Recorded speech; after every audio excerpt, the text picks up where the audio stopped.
How do we respond, how do we react kapag nakita natin ang phrase na ito? Oh, yung mga kabataan, no? As a friend only. Parang broken-hearted. Ay, ganun ka, di ba? Yan ang topic natin ngayong umaga na ito. No? So for our scripture, John 15:14, "You are my friends if you do what I command you. No longer do I call you servants. For the servant does not know what his master is doing, but I have called you friends. For all I have heard from my Father, I have made known to you. You did not choose me, but I chose you and appointed you that you should go and bear fruit, and that your fruit should abide, so that whatever you ask the Father in my name, He may give it to you." If you notice sa John 15:14, Christ mentioned the word friends. Most of the time, sa mundo, or even sa most Christians, we take it lightly, yung word na friend. And meron akong mga nakalap na definitions natin regarding sa friend. We have lots and lots of ideas kung ano ang friend. Di ba? Mamaya, babanggitin ko yan. May hinihintay kayong term eh. Alam ko. Yung mga kabataan, babanggitin natin yan. Friend. Makaka-relate tayo rito, eh, no? We always have this someone who has this character towards us. Friend. Someone who helps you with no strings attached and without being judgmental. In short, pag nagpautang, hindi na maniningil. Tama ba? No strings attached. Uy, wag ganun. Without being judgmental. Hindi kanya awayin, hindi kanya who respects your decision but is there to guide you when you are wrong. Yan ang mga friends. Yan. Who can make you feel at home? Nasubukan na po ba nating mag-feel at home sa mga barkada natin na papasok tayo sa bahay nila and we are cool with each other. Tapos kakain ng snacks, pansit canton, ganyan. And you can play games, ganyan. Who can make you feel at home even if you're miles away. Kahit na malayong-malayo ang kayo sa bawat isa, it's as if kahapon lang kayo nagkita. Di ba? Yung mga ganun na friends. A friend with whom you can be as clumsy, as messy, as imperfect as possible. Uray nakawarwara ka, balay mo, numapan friend mo, tulungan nakapayag dalus kasjay. Tulungan ka niya ng malinis kung ano man, wala siyang pakialam, upo na lang, tapos makikipagkwentuhan sa'yo. May mga kaibigan na ganyan. Totoo naman, close friends. Who has your back in the most difficult situations and won't ever let you break apart. Who loves your flaws as much as loves your perfects. Imperfections and perfections. Someone who loves you the way you are. Marami tayong mga ganyang kaibigan. And of course, kinuha ko itong mga definitions na ito sa Google AI, no? So ito yung pinaka sa mundo. Meron din sa Merriam-Webster, is usually someone who is closely affiliated to you outside of your family with no sexual aspect in relationship. Ibig sabihin nun, there's an exclusivity kung hanggang saan lang yung friend, no? Parang ganon. Pero that person is closely affiliated sa atin. Meron tayong family friends, meron tayong barkada. And one aspect sa mundo kung regarding sa friendship is makikita natin sa ang tawag dun yung gangsters. Di ba? May friendship din sila, may loyalty. Kapag yung a friend of my friend, a friend of my, an enemy of my enemy is my friend, yung mga ganon na relationships. We have, they have friendships, we have friendships, may definition tayo ng friendliness, may definition tayo ng friends according to our own thoughts, according to our group siguro, no? So yun ang most of the time, yan ang definition natin ng friend. And when we encounter yung word na friend, yan ang pumapasok sa isip natin, the affiliation. Friend ko yan sa Facebook, kaya kilala ko yan, kahit hindi mo naman alam na scammer, gano'n o ano. We have a preconceived definition of a friend. Now, meron ding perversion of friendship. Please, bago kayo mag-react, later on, I will tell you something. Perversion of friendship. Since man is a sinful being, he wants something more than friends, but without the accountability and responsibility of marriage. Thus, the word girlfriend and boyfriend was invented. See, nagkaroon din ako ng girlfriend, naging girlfriend ko rin si Precious, but in a worldly way. One aspect ng isang boyfriend or girlfriend is you have something na wala siya doon sa mga barkada niya, may special access ka doon sa babae. Tama? Tama po. Aminin natin. Pag girlfriend mo na yan, wala nang ibang makalapit. Bakit? Magsiselos ako eh. But we are not married. Sometimes, dahil sa perversion ng tao, meron na tayong intimate access dun sa tao without being married. Tama? Without the responsibility. And kaya nga dun mo palang titignan kung magpo-propose ka o hindi eh. And sometimes we end up sa live-in partners. Tetestingin mo pa lang, kung hindi, then break na kami. Then kung okay kami, magpo-propose pa, then maaari na namang mag-break. Okay, I know it sounds heavy right now, but yan yung principle ng mga flower power nung 1950s, 1960s, 1970s, especially nung 80s, yan yung mga perversions nila. Girlfriend.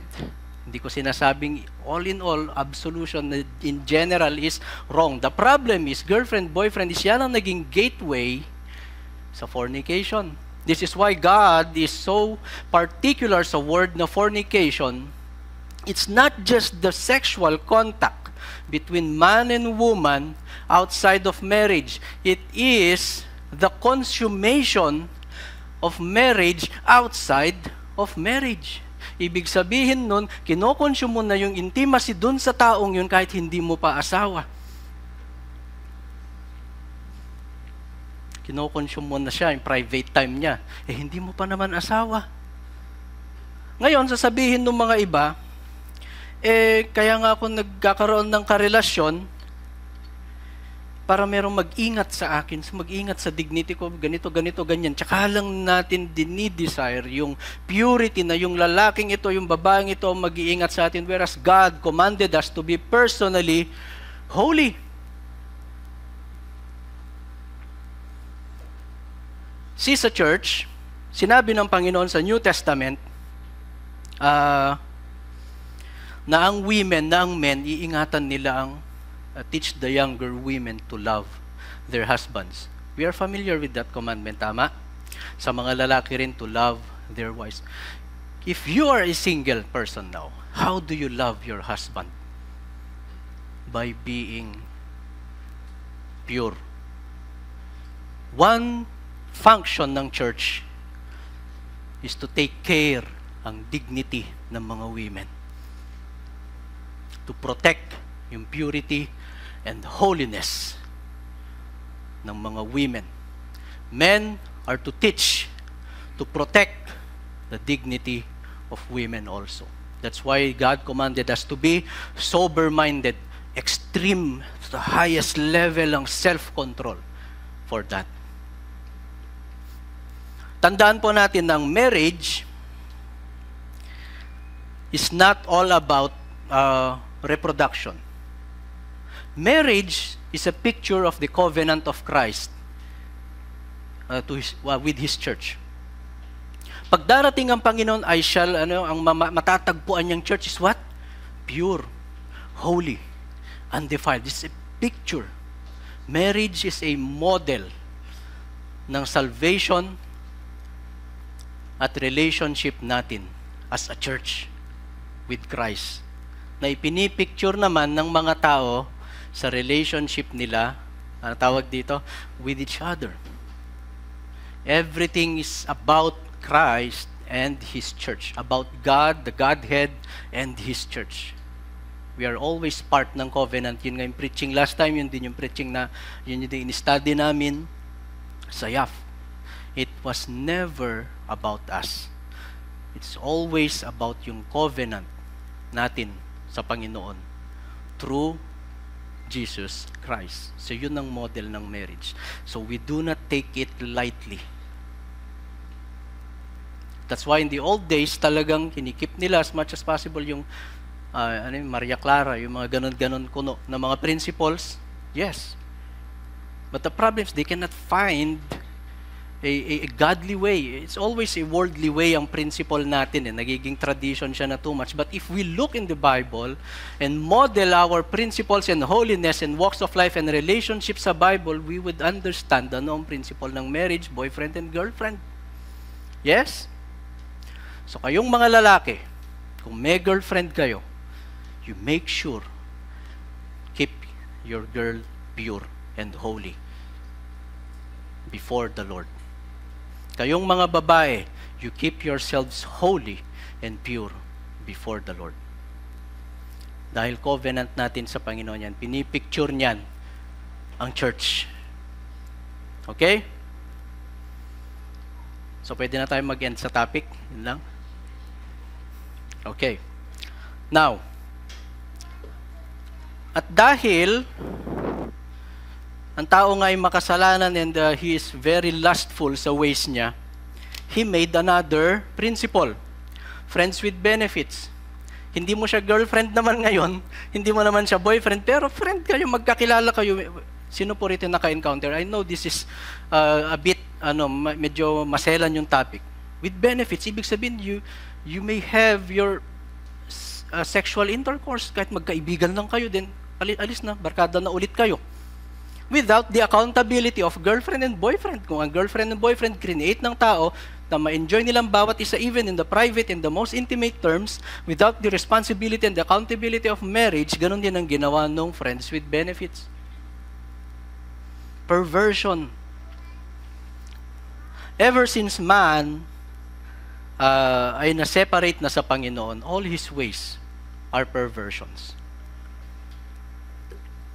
And patuloy nating naririnig, tawag dito, na pinipreach sa atin ni Pastor Jess, yung reality.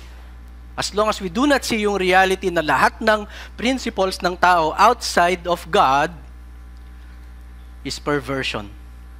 And recently, kanina nagdi-discuss kami ni Balae doon sa over a coffee, na ang tao, it's like a Tower of Babel, testimony sa Old Testament. Lahat, he keeps on building, and nag-end up siya more and more confused. Bakit? Kasi lahat ng principle ng tao ay magfo-fall apart. The only thing that's gonna abide for the rest of eternity is the Word of God.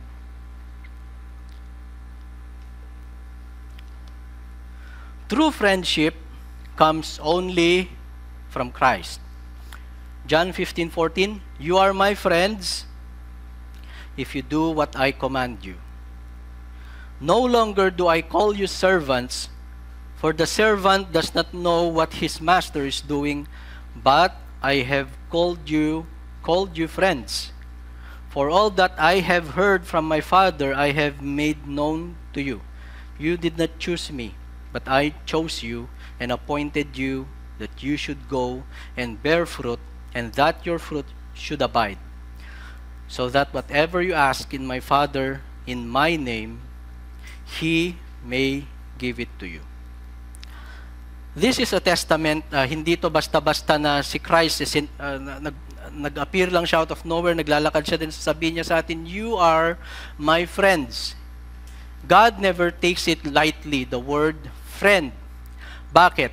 Have you ever seen in the Bible yung testimony na kung saan yung tao ang lumapit sa Panginoon, Lord, you are my friend? No. Christ here is a picture na siya lang ang magde-define ng reality natin. Ibig sabihin nun, you cannot be friends with Christ. It is Christ who will declare His friendship. So, hindi ito yung barkadahan na, Lord, lapit ako sa court mo, pengen naman ng ano. It's not that kind of friendship. Ang sinabi niya rito, you are my friends if you do what I command you. No longer do I call you servants. The key word here is servants. No longer do I call you, sa ibang version, slaves. And Christ is talking about the slaves, slavery to sin. Ibig sabihin, si Christ lang ang pupwedeng mag-free up sa atin from sin. No longer do I call you servant, but I have called you friends. Ano ba kasi yung kaibigan na yan? Banggit siya ng banggit. Diba? And in 1 John 4:19, we love because He first loved us, okay? And John 15:13, greater love has no one than this, that someone lay down his life for his friends. So ano nga ba ang friends, especially sa biblical na terms or ano, yung purest form. So I research ko anong mga ancient na word dyan sa friend na yan. The word friend comes from the, nakalimutan ko kung saan siya galing. Old English or Germanic ancestor ng old na Anglo-Saxon siguro means friend. From the word freon, meaning to love, like, honor, set free from slavery or confinement.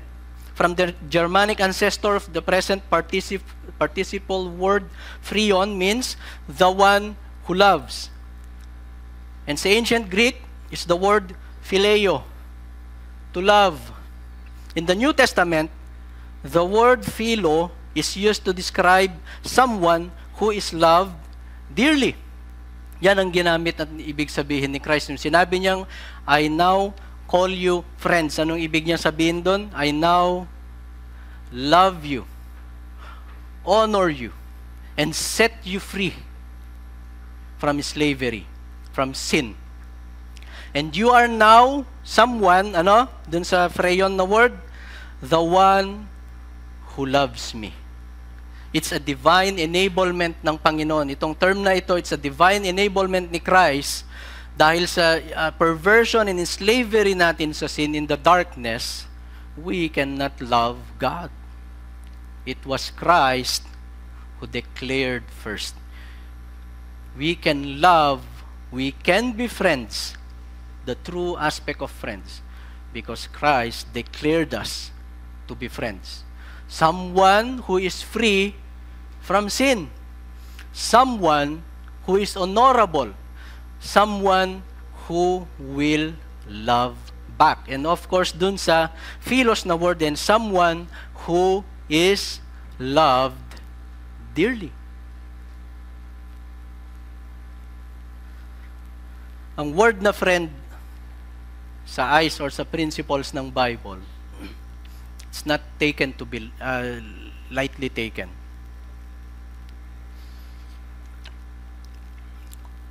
Because sa Panginoon, we have to see every principle of life in the lens of the gospel, in the lens of God. Sa eyes ng Panginoon. We cannot see, we cannot live in true, sabihin na natin true reality. Kasi tayong tao, may sarili tayong reality. Yan yung worldly delusion na sinasabi. Nakala natin tama sa Proverbs nga, there's something na sa way ng isang tao na akala niya tama, pero mali naman, sabi ng Panginoon. Yun.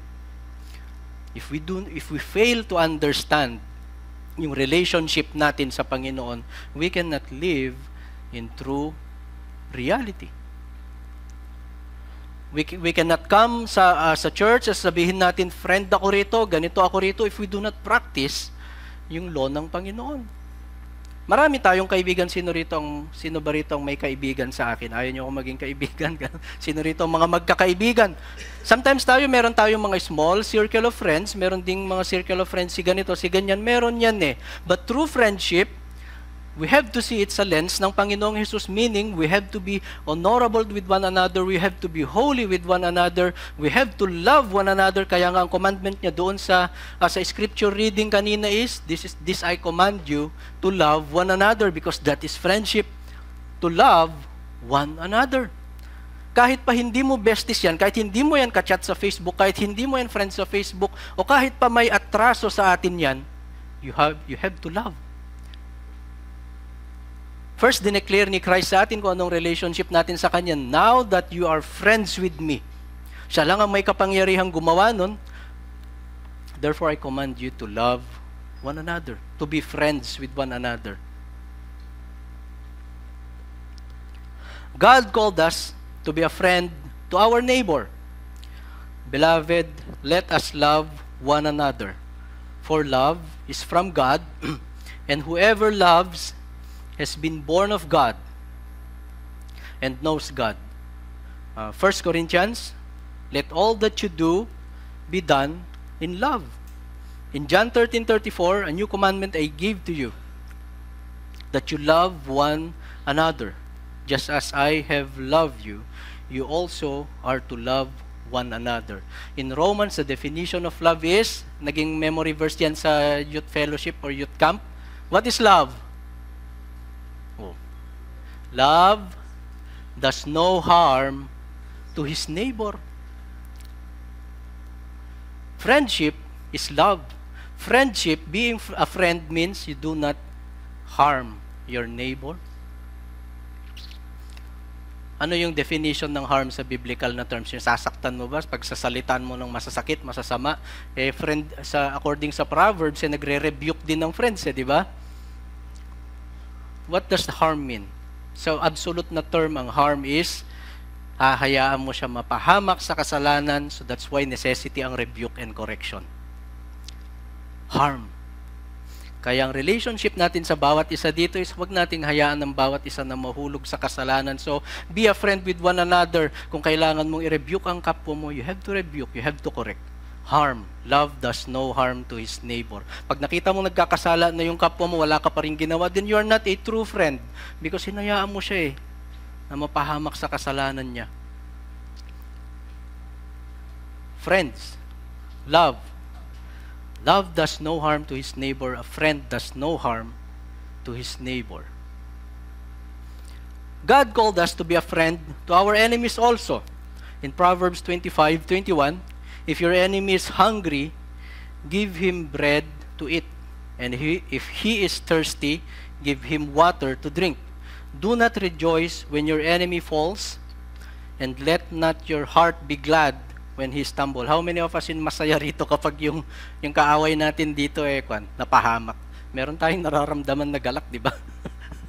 In Luke 6:27, but I say to you who hear, love your enemies, do good to those who hate you, bless those who curse you, pray for those who abuse you.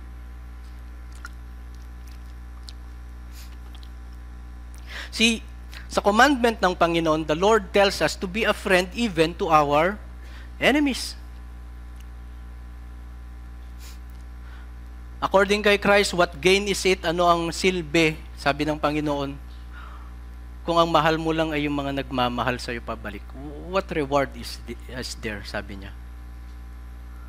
Anong point kung ang tinatrato lang natin ng tama ay yung mga kapatiran lang natin, pero yung mga unbelievers, we mistreat them. Sinabi niyo, do not rejoice when your enemy falls. Sabi sa Old Testament, na kapag nakita mo yung enemy mo, na nahulog yung baka niya sa butas, tulungan mo kid di siya. Tayo, masaya pa Sino rito nanonood sa mga videos ng Marilaki, yung mga gumaganon-ganon ng motor? Wala, ako lang yata. Maraming nagtatawa doon. Tinatawanan nila pag napapahamak yung yung tao, instead of saying yung truth sa kanila na kasalanan kasi sa Lord yung illegal ka, wala kang lisensya, wala kang ganito, wala kang ganyan, yung mga kamote riding, Itatawanan na lang natin sila. Be a friend to our enemies, sabi ng Panginoon. If your enemy is hungry, give him bread to eat, and if he is thirsty, give him water to drink. Do not rejoice when your enemy falls, and let not your heart be glad when he stumbles. Bakit ganito natin tratuhin ng mga enemies natin according sa word ng Panginoon? Why? Because even when we were sinners, sabi ni Christ, we were enemies with Christ before. Ano ang ginawa niya? He died for us. And what? Ano yung scripture natin kanina? He called us friends. The true form of a friend. We hate Him and He loved us. And He made us love Him. Now, imagine mo yung gravity, yung magnitude ng love ng Panginoon. While we were enemies, He made us friends. He sanctified us. He made sure na we will be holy before Him. Yun ang way ng Panginoon. That's why He commands us na love your enemies. Ngayon, ang pagmamahal ba sa enemies ay being friends with the world? Nabanggit sa Bible yan eh. Being friend with the world is enmity with God. Sabi niya, pag friend mo palang mundo, kaaway mo ang Panginoon. Kasasabi lang kanino, you love your enemies. If you love your enemies, sabi, di ba? So, is loving your enemies being friends with the world. In Matthew 5:43, you have heard that it was said, you shall love your neighbor and hate your enemy. Yan ang principle ng word. But I say to you, love your enemies and pray for those who persecute you, so that you may be sons of your Father who is in heaven. For He makes His sun rise on the evil and on the good, and sends rain on the just and the unjust. In 1 John 2:15, do not love the world, sinabi na naman ng Panginoon bigla, or the things in the world. If anyone loves the world, the love of the Father is not him. For all that is in the world, the desires of the flesh and the desires of the eyes and the pride of life, is not from the Father, but is from the world. And the world is passing away with its desires, but whoever does the will of God abides forever. In James 4:4, you adulterous people, do you not know that friendship with the world is enmity with God? Therefore, whoever wishes to be a friend of the world makes himself an enemy of God.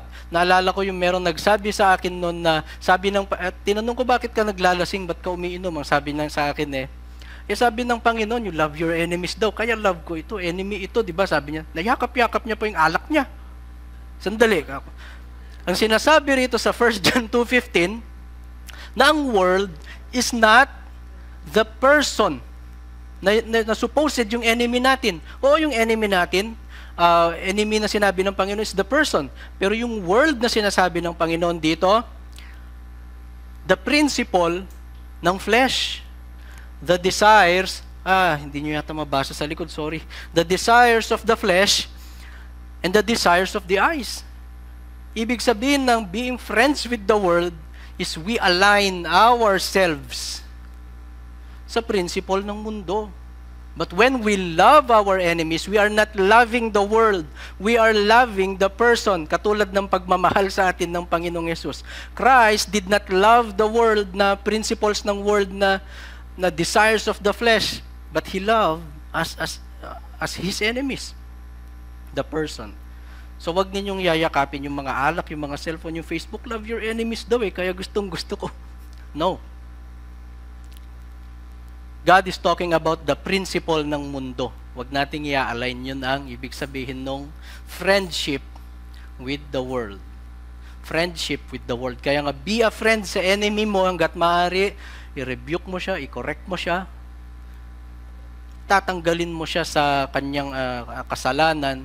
Why? Because love does no harm to his neighbor. Sa mga may karelasyon, if one of you desires to be more intimate, you say no. Hindi ka relasyon na mag-asawa, ibig sabihin yung boyfriend, girlfriend, na magkaibigan. You say no. Do not do harm sa neighbor nyo. In all aspects ng life, word, thoughts, and actions. No. Never do harm sa neighbor natin. Now in the church, naidagdag ko lang ito kanina, Titus 2:1. But as for you, teach what accords with sound doctrine. Ito yung sinabi ko kanina, binanggit ko. Older men are to be sober-minded. And last time, na-discuss na natin kung anong sober-minded, meaning he is alert, he is pure yung mind niya, nakafocus siya sa kung ano ang ministry niya sa Panginoon. So, sober-minded, dignified, self-controlled, sound in faith, in love, and in steadfastness. Older women, likewise, are to be reverent in behavior, not slanderers or slave to much wine. They are to teach what is good and to train the young women to love their husbands and children. Hindi lang yan yung pagluluto, paglilinis, o kung paglalaba. When you train your younger women, ganun din sa lalaki, your younger men, andyan yung aspect ng holiness and purity. If you love your husband, hindi nyo pa man namimit ang husband ngayon, if you love your husband, your future husband, you keep yourselves pure and holy. If you love your wives, you keep yourselves pure and holy. Kasi yun ang model ng Panginoon sa relationship niya sa church. Train the young women to love their husbands. Train the young men to be dignified and sober-minded. And of course, to love yung wives nila. To be self-controlled, pure, working at home, 1+1 na basic, kind and submissive to their own husbands, that the word of God may not be reviled. Likewise, urge the younger men to be self-controlled. Show yourself in all aspects to be a model of good works in your teaching. Show integrity, dignity, and the sound speech that cannot be condemned, so that an opponent may be put to shame, having nothing evil to say about us. So ang friendship sa church, it's not all about yung mga gatherings natin. It's not all about having yung coffee o nagkukwentuhan tayo. Ang principle ng Panginoon sa church is this: turuan natin ang whoever, yung mga younger generation, yung mga older men, older women, kasama dun sa friendship yung pagtuturo sa kanila ng righteousness sa Panginoon. Yung mga anak nga natin sa mga parents dito, di ba? Kahit pa hindi naririnig ng mga anak natin yung chismisan natin, napipick up nila. Ganun din ang trato natin sa simbahan. Be a friend and teach holiness and righteousness. Not just verbally na teaching. We have to act on it. Kailangan pinapractice din natin sa personal lives, sa relationship natin sa family, sa relationship natin sa iba. Because we cannot teach the purity of friendship kung tayo perverted din tayo sa friendship. Nakikita ka rin na nakikibarkada sa mga ganito, sa mga ganyan. Nakiki-align ka rin sa principle ng mundo. Friendship in the church is not about yung, hindi natin mamasamain yung nagtatawanan tayo, nagse-celebrate tayo, but it's not all that.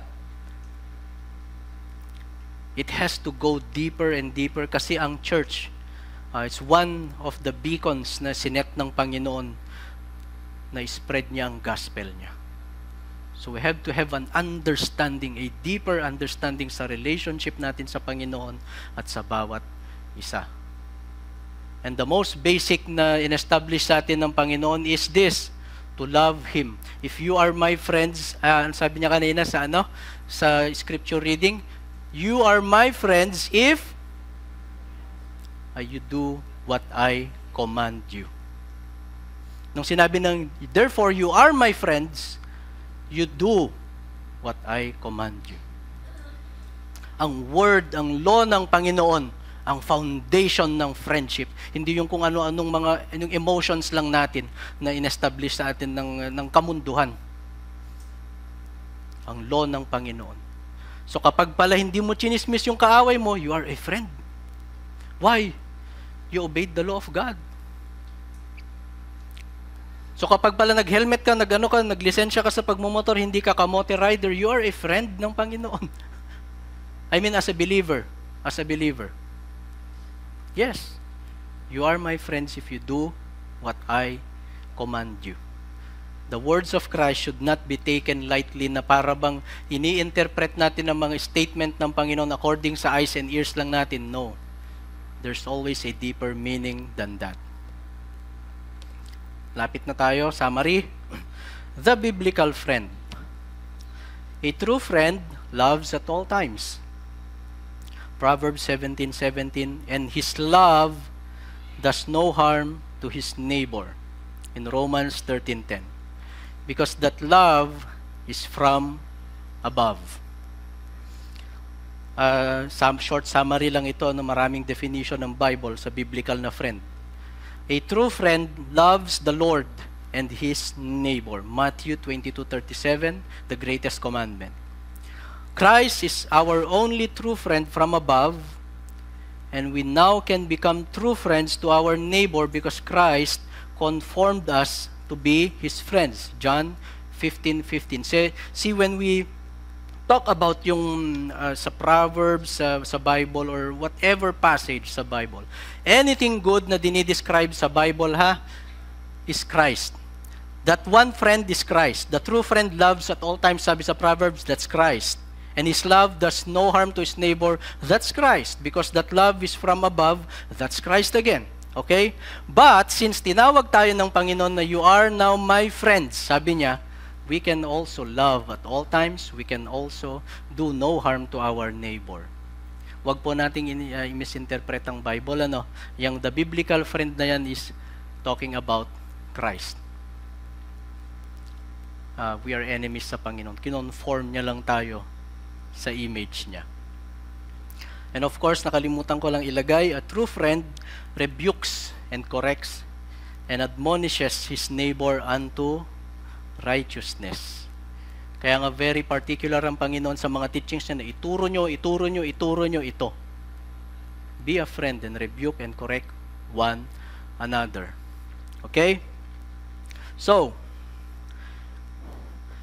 if ever ma-encounter natin sa church or sa wherever man yan, ang phrase na yan, I love you as a friend because Christ love us. We can now say it without breaking a heart sa emotion.